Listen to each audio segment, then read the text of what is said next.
Hello there, good evening. I'm glad you joined us on this week's edition of Hilltop Mansion, where we review major activities of the Akwa Ibom State government. My name is Clement Barikui. Thank you for joining us. Have you ever missed out on any events or activities of the governor? Worry no more. Hilltop Mansion got you covered. Hilltop Mansion is a program of the Nigerian Television Authority, NTA, Uyo, specifically designed to showcase the day-to-day activities of the Arise agenda. Tune in every Monday at 7:30 p.m.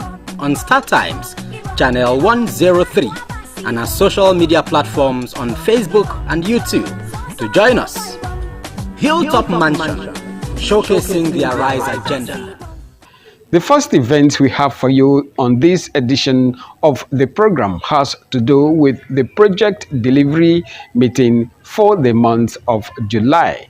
Shortly after the meeting, Governor Umueno led some State Executive Council members and stakeholders on project inspection within the state capital.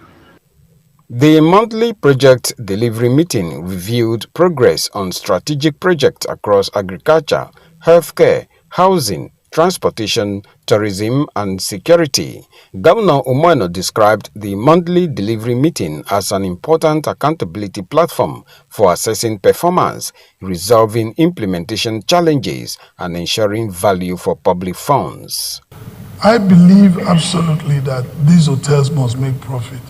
We have not made one dime since we started all of these hotels, whether it is 4 Point or it is the golf resort.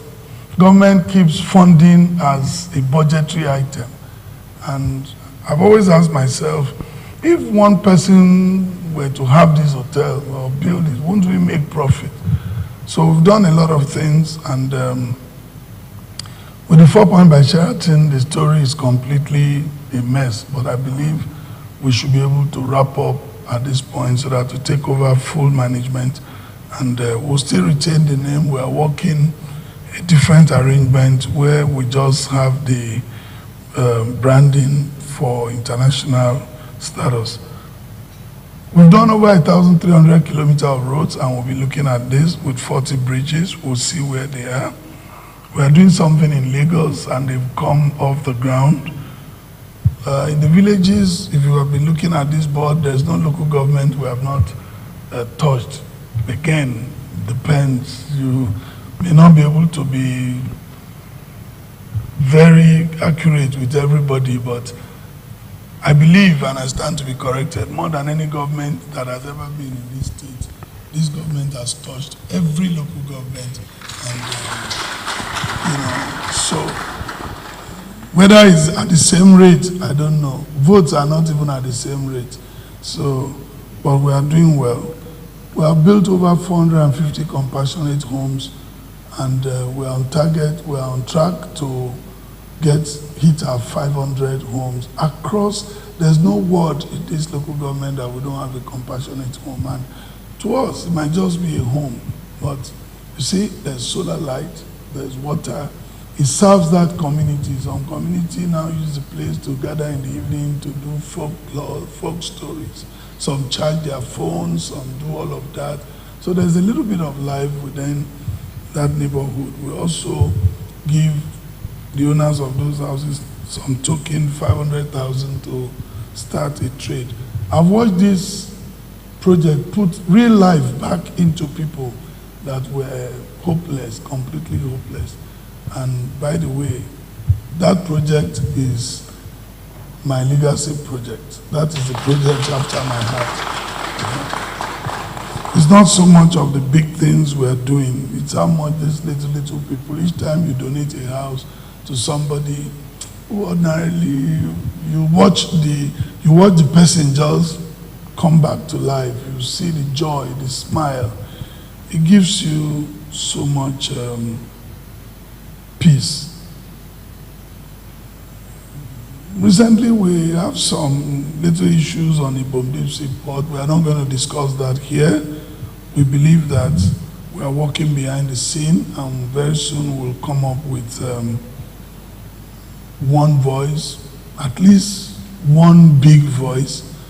Projects reviewed include the Ibom International Hospital, the International Market in Ikarekpene, the Oron Maritime Infrastructure Project, the Ibom International Hotel, chairmen's lodges across the 31 local government areas, youth development centers, and the House of Assembly complex.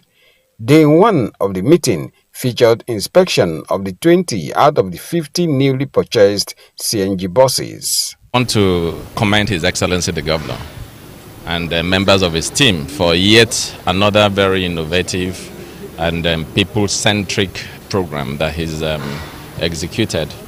We just inspected the CNG bus, one of the CNG buses that has been introduced into the state by the governor. About 50 of them have already come in this first phase to make public transportation easy and affordable for the citizens of the state. So this is a very, very welcome initiative. We commend His Excellency, we commend the government for looking after the interests of the citizens of the state. We all know that gas is the way forward. And for the government of the state to key into this initiative is something that's very worthwhile and very commendable. So yes, we're very pleased to be part of this revolution going on in the state, and we thank God for giving us Governor Umoino. I think Akwa Ibom State is leading the way, and I must commend His Excellency Governor Umoino for this bold initiative.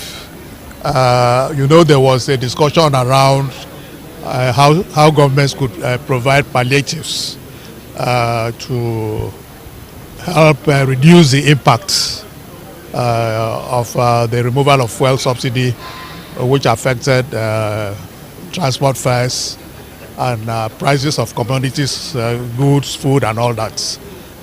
So this initiative, which even the federal government had thought about, it's been on paper. As I know, this is one government that has implemented the initiative, what was discussed at the time. This certainly would impact on the lives of the citizens of Akwa Ibom State, because this affects the generality of the people of Akwa Ibom State.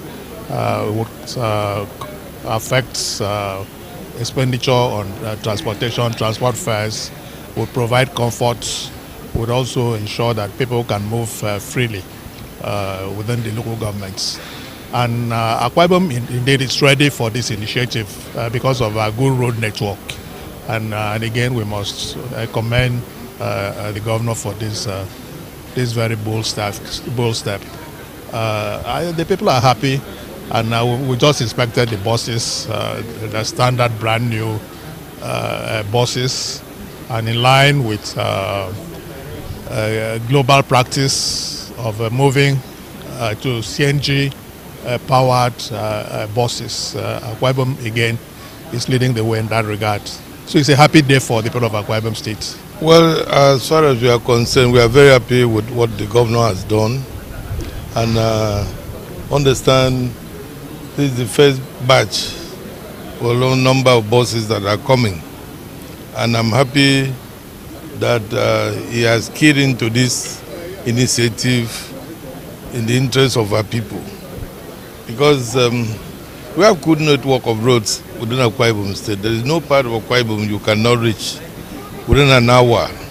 So having these CMG buses will help to transport our people from Ikorobasi to Uyo, from Oron to Uyo, from Ikoregbene, Borokara to Uyo, from Surubium, of course, to Uyo. And it's a good thing to do. And it takes a visionary leader to key into this kind of initiative to help alleviate the burden of transportation of our people to and fro their locations to the state capital. I'm happy, very, very excited that it has come at this time, and I believe that our people are, when I read that some people made comments that these buses are refurbished, they are old ones brought in to the state by the governor. I think that is one of these kind of blackmails you can see, you can read in the papers and media platforms. It's not true. As I see